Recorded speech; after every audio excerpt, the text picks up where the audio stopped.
22 senador ang bumotong pabor, walang kumontra at nag-abstain matapos lumusot na sa ikatlo at huling pagbasa ng Senado ang panukalang Archipelagic Sea Lanes Act o Senate Bill number 2665. Layo ng panukalang batas sa patatagin ng integridad ng ating teritoryo at seguridad ng bansa. Naipasa ang panukalang batas sa Senado sa gitna ng mga tensyon na nangyayari sa West Philippine Sea.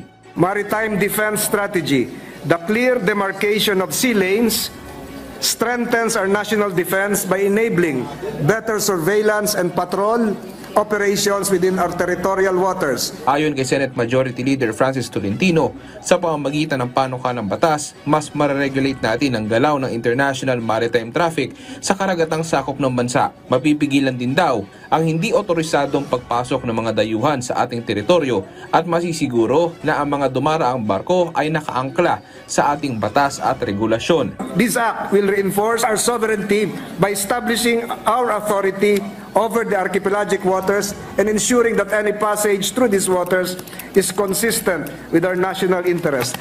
Bukod dyan, mapapalakas din daw ng panukalang batas ang kapabilidad natin na bantayan ang mga aktibidad sa ating maritime zones at posibleng mabawasan nito ang mga iligal na panghihimasok, smuggling at iba pang banta sa seguridad.